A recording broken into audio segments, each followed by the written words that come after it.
What is going on, everyone, and happy new year to you all out there. I really appreciate you clicking on today's video. As you saw from the title, this is an Indian Explained for the new Netflix anthology, immersive, non-linear storytelling where the episodes are all out of order. We're talking about Kaleidoscope, and today I'm going to be breaking down the finale, talking about what worked, what didn't work, who lived, who died, and we got some unanswered questions we're going to be posing and answering potentially in today's spoiler breakdown review. But before we get into it, let's start and have the conversation in the comments. What'd you think about this show? Did it work for you? The viewing experience? Who was your favorite character? What was your favorite episode? Did you make any changes to it? Let's talk about that in the comment section. Of course, if you all enjoyed today's video, go ahead and do your boy a favor. Hit that thumbs up as well as share this video. Again, full warning, this is a spoiler discussion. If you haven't seen the show yet, no worries. Check out my non-spoiler review, which I'm going to leave in the description of this video. Watch that. Watch the series. Come back and join the discussion in the comments below. But like I said, full spoilers ahead. Let's get into the finale. This is the white episode, which if you're watching this video, you know at this point, that's the heist. That's actually how everything plays out as far as do they get revenge, or should I say, does Ray get his revenge on Roger, aka Graham? Let's break it down. Let's recap it. What worked, what didn't work. So first off, the way we opened the episode was really fantastic for me because I think it was about 11 minutes and 40 something seconds before any other characters speak, which for me built the tension, built the suspense. It lets you know that there's some serious stuff going down. We've watched these 7 episodes and all built up to this moment. Does it work? Do they get their revenge? Let's talk about it here. So things are starting off to work out well. Everyone's doing their job. Everyone's clicking on all their cylinders until we get to Judy, who, listen, we'll talk about Judy a little bit later. She could not pick a side, but she's underground planning her explosives. She's on a timer. She's on a clock. She takes out her earpiece. Poor RJ, who we'll talk about, comes down and looks out for her. Ultimately, she ends up kind of breaking the material she's working with that damn bracelet that her husband got her, who we'll talk about, Bob. Shout out to Joy Courtney, who was great in this series. That's where things are starting to kind of unravel, but they're able to get back on course. Things are starting to work out. Their plans are coming to fruition. We have the FBI agents who are distracted by Ava. She's getting them off their track. Meanwhile, Roger's at home at this point in the episode, talking to his family, which I really do wish we would have spent a little bit more time with Roger, because I couldn't, and we'll talk about it later, I still couldn't fathom how someone of that stature was able to have this many years of not having someone look into his backstory and knowing that he really wasn't Roger, he's actually Graham. But we'll talk about that later. He's at home talking to his son about his future, going off to college. Meanwhile, the FBI agents, who, again, that FBI agent was great at her job. I just wish that we would have gotten a little bit less time with her and more on Hannah. I said that in my non-spoiler review. But she's a super intelligent. She hears a noise behind the wall, breaks down the wall, unconnects the jammers, and this is where Roger sees that there's a bank heist going on, and he's on his way to the office. Meanwhile, this is where we get our kind of first big reveal. The heist is going well. You know, we see Bob and Stan working together. They uncrack the safe. They got the bonds. Judy's putting it in the elevator, bringing it down to RJ. But there's a stop that no one knew about, not even Leo himself. This is where Hannah steps in, takes the bonds, her and her sister, which I do love that she had her sister involved. And I really do appreciate the Hannah stuff. I would just wish that we would have gotten the stuff we got with the FBI agent, I wish was applied to Hannah. I wanted more backstory with Hannah, her relationship with Roger, her relationship with her new sister and her family, but we'll save that towards the end. Love that twist because she wanted to be strong, be brave, protect her family, protect her father, who she didn't have in her life for 17 years, and protect him from the triplets. We'll talk about that reveal a little bit later, but that leads us into another big moment, which is what happened to RJ, what happened to Bob. So we see it being played out. We all knew, again, Jai Courtney was great, man. He's such a wild card of a character, but we knew he was going to betray them. At this point, they got the bonds. At least he thinks he does. Like, honey, let's take away, let's break away from this crew and just be rich on our own. Meanwhile, he punches RJ. RJ doesn't like that. Shout out to RJ. He shoots him in the ass, points the gun at Bob, leaving Judy to shooting him and killing him. They put his body into the dumpster. We see Stan sees this happening. Bob is chasing him, and it ultimately leads into, again, Judy, which side of the table are you on? You love Stan, you cheat on him and get with Bob, you end up going with Stan, you kill your boy RJ, but she ultimately decides to break the windpipe of her husband, and I'm assuming she thought that she killed him. Bob isn't easily taken out. He comes back. But let me know if you were surprised by Judy's decisions in this episode, and also what she does in the Pink episode, which we'll talk about here in a second. But she thinks she kills Bob. Meanwhile, while all this shenanigans is happening, Roger is on his way to the office. But at this point, Leo, Ava, and Stan, at this point, she's like, go ahead and do what you got to do. We see our boy Leo goes into Roger's office. He takes the key, and this is where he plants that jewelry that was stolen that ended up putting him in prison for those many years. He puts it in the safe of Roger, which ultimately is found by the FBI in the previous episode. But going back to that Hannah moment where she literally saves her dad and tells him, the strong heart, the bravery, I saved you, Dad. She saved him from the assassin guy and tells him that I want to protect you. I want you in my life. I want you in my child's life. And that was a good moment. Let me know what you all thought about that moment of her saving her father, doing the money laundry for the triplets for they can, do their insurance claim.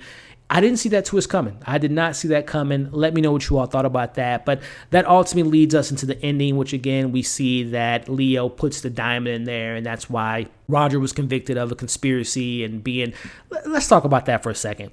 How does someone manage to, at that stature, a Fortune 500 club or a business, how did no one not look into his backstory and find out that he was Graham? That kind of blew my mind. But, I guess it just speaks to if he's making money for us, who cares who he is? But White episode was great.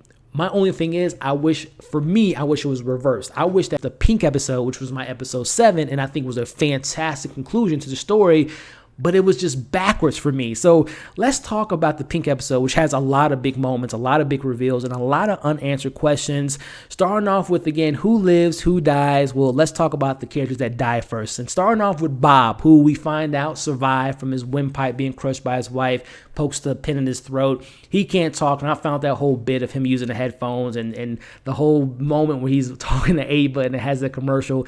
That stuff was great. Again, Courtney was one of my favorite characters, and also Ava. But he has his little crew that he puts together to kill the rest of the heist team. But more importantly, he wants his wife back. He wants to apologize to his wife, but he doesn't get the chance to, because this point, and we'll talk about him setting everything up with Roger and finding the hideout with Ava, but he goes to the South Carolina, he finds the restaurant, and he's about to kill Stan to get his wife back, but the FBI agents are there because Leo called him there. He unfortunately dies. They have their shootout. He doesn't get to say anything to his wife, but he dies, but he doesn't leave without creating a bunch of chaos, which brings us back to that beach. And let's talk about Judy and this decision here. She ultimately goes to Bob's car. She heard the car. She knew who it was. Goes into the car, sees the bag with the passports and the money. She looks back at her maybe soon-to-be husband and Stan, who's just eating his tacos, looks at the road, looks at Stan, and we're left to assume that she got in the car, drove off to, I think she said her dream was to go to Mexico, start up like a fundraiser or something like that. She takes the money, y'all, and she goes about her life. Now, again, Judy, man, goodness gracious. You love Stan, you love Bob, you love Stan again, you kill RJ, you take the money. How did you all feel about that conclusion? I understand it. Most of her life, with her father teaching her how to be a chemist, her being in love with Stan, her being in love with Bob, her just being attached. Like, she's always following someone. She's always following orders. She's never standing up for herself. I understand the sentiment there, but damn it. Assuming she gets the happy ending. I wish some other characters would have got that, but let me know what you all thought about Judy. And if, again, do you assume that she took the money and went to Mexico? Let's talk about that in the comment section. But going back to what's going on here with Stan, who I feel so bad for with him. I don't even think he knew that his mom and his wife died. I don't think he even knew that. But let's talk about Stan's two choices. So we could assume that either A, the cops, once they kill Bob and they, look at the situation, they just find Stan, they arrest him, he goes to jail. Or option B, does he stop eating those tacos, hears the gunshot, see what's going on, and he goes out of his way and he's out on the run trying to figure out a way to get out.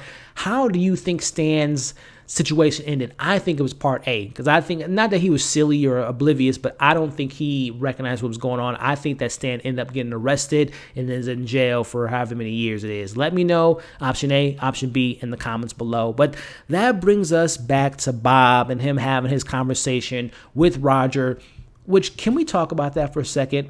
How in the hell did both, not only Bob, but also Leo, aka Ray, how were they able to visit Roger or Graham in prison? Like, you telling me that no, the prison didn't have like, if you see these people visiting this person in jail, arrest them on sight? Neither here nor there.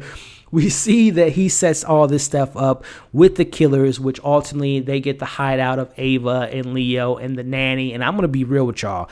When Ava, who was my favorite character of the series, when she died, protecting her nanny, but also protecting her man and Leo, that got to me. And also the music they played cut between what was going on the beach.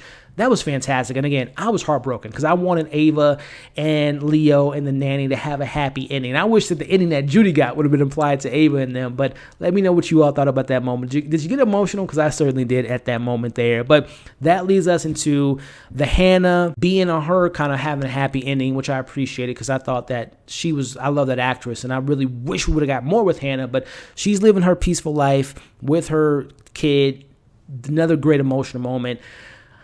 Ray calls her, has that moment of like acknowledging making bad decisions. He should have just been there for her the whole time. And I really enjoyed that moment there. And getting everything that's going on there really worked for me. But it brings me to them saying their goodbyes and ultimately brings us to what happens to Ray. But before we get to Ray, let's talk about the FBI agent. And this brings me up to some of those unanswered questions. FBI agent is just gun-ho on figuring this out. Her boss and her little lover boyfriend is like, we figured it out. You know, we're getting everything out. Just let it go. But we know that her patterns of addiction, she couldn't let it go.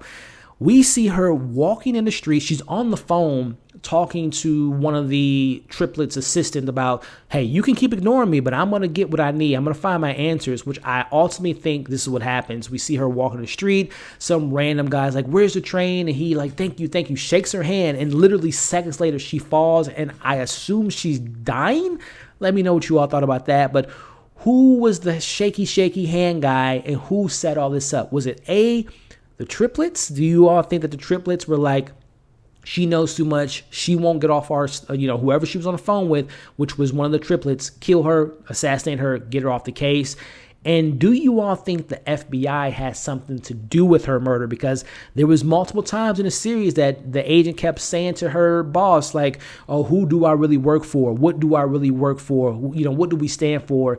Do we think that the FBI was working with the twins, the triplets, as I say, to, again, funding money? We all know there's a lot of corruption going on in the, and higher ups. But let me know if you all think that was the situation, that it was the triplets that had to do with the FBI agent ultimately dying. Let me know what you all thought about that in the comment section. But now this brings us to what happened to Ray.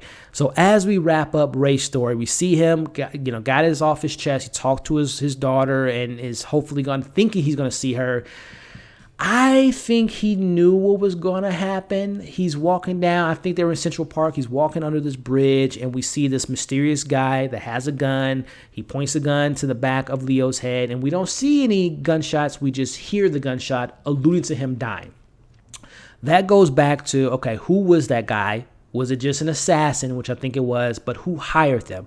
Going back to, I think it's safe to assume that it was the triplets that did that, or it could have been his boy, his buddy, his friend in jail. I'm talking about, Roger, a.k.a. Graham. Remember that it was him and Bob talking about, I'll give you money to ultimately have him killed. So do we think that Roger, who's probably going to be out of prison in 8 years, was the one that set it up to have Leo, a.k.a. Ray, killed?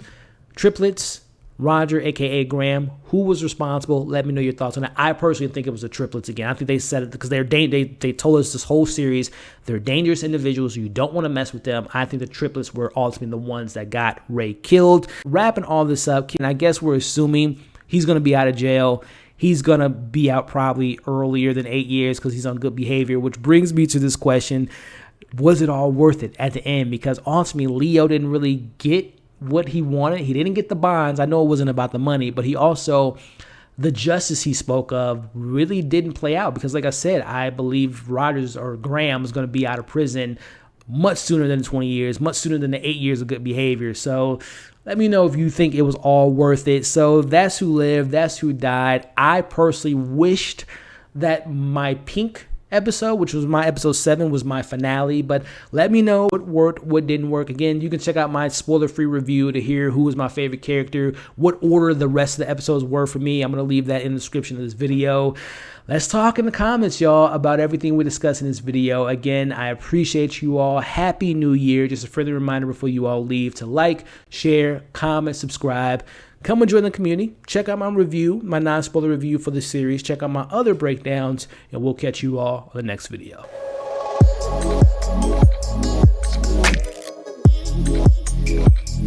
Yeah.